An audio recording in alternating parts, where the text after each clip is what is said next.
तू क्या समझता है कि तेरे इस कानून से हम भाग जाएंगे? तबलीगी जमात की शुरुआत लगभग 100 साल पहले देवबंदी इस्लामी विद्वान मौलाना मोहम्मद इलियास कांदलवी ने एक धार्मिक सुधार आंदोलन के रूप में की थी। तबलीगी जमात का काम विशेषकर इस्लाम के मानने वालों को धार्मिक उपदेश देना होता है। पूरी तरह से गैर राजनीतिक इस जमात का मकसद पैगंबर मोहम्मद के बताए गए इस्लाम के 5 बुनियादी अरकान सिद्धांतों का कलमा, नमाज, इल्म और जिक्र, ज्ञान, इकराम मुस्लिम, मुसलमानों का सम्मान, इखलास ए नियत, नियत का सही होना और तफरीक ए वक्त, दावत और तबलीग के लिए समय निकालने का प्रचार करना था। दुनिया भर में एक प्रभावशाली आध्यात्मिक आंदोलन के रूप में मशहूर जमात का काम अब पाकिस्तान और बांग्लादेश से होने वाली गुटबाजी का शिकार हो गया है। तबलीगी जमात से जुड़े लोग पूरी दुनिया में इस्लाम के प्रचार प्रसार का काम कर रहे हैं। 10, 20, 30 या इससे ज्यादा लोगों की जमातें यानी ग्रुप देश और दुनिया के अलग अलग हिस्सों से यहाँ पहुँचते हैं और फिर यहाँ से उन्हें देश के अलग अलग हिस्सों में भेज दिया जाता है। यहाँ के मस्जिदों में ये लोग ठहरते हैं और वहाँ के लोकल मुसलमानों से नमाज पढ़ने और इस्लाम की दूसरी शिक्षाओं पर अमल करने की गुजारिश करते हैं।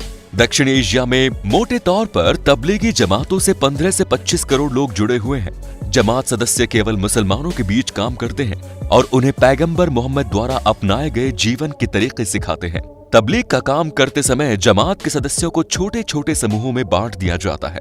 हर समूह का एक मुखिया बनाया जाता है जिसे अमीर कहते हैं। ये समूह मस्जिद से काम करते हैं। चुनिंदा जगहों पर मुसलमानों के बीच जाकर इन्हें इस्लाम के बारे में बताते हैं। तबलीगी जमात का पहला विदेशी मिशन 1946 में हिजाज, पश्चिमी सऊदी अरब और ब्रिटेन को भेजा गया।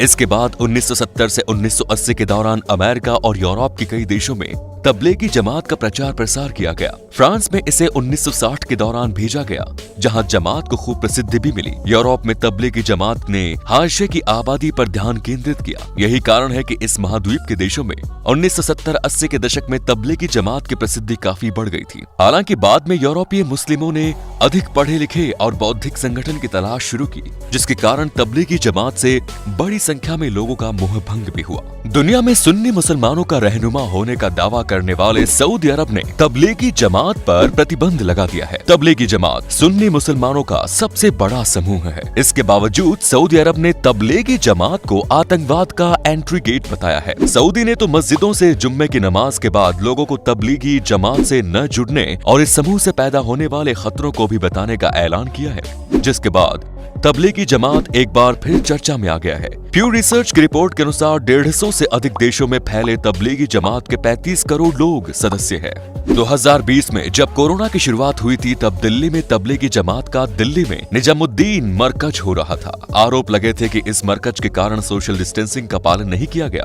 पुलिस ने इस मामले में कई लोगों को गिरफ्तार भी किया। निजामुद्दीन मरकज में आए कई विदेशी नागरिकों को गलत कारण बताकर प्रवेश करने और कानून का पालन न करने के कारण ब्लैकलिस्ट भी किया गया। हालांकि इनमें से अधिकतर को उनके देश जाने की अनुमति दे दी गई।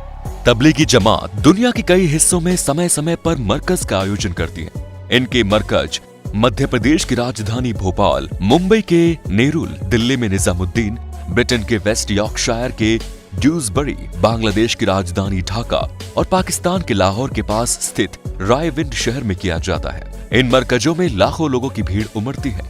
सऊदी अरब ने तबलीगी जमात को आतंकवाद का जन्मदाता बताकर प्रतिबंधित किया है। सऊदी अरब पर पहले से ही वहाबी विचारधारा को फैलाने का आरोप लगता रहता है, जिसके कारण प्रिंस मोहम्मद बिन सलमान अपने देश की कट्टरपंथी छवि को बदलने में जुटे हुए हैं। सऊदी ने कतर में तालिबान के साथ भी कोई सीधा संपर्क स्थापित नहीं किया।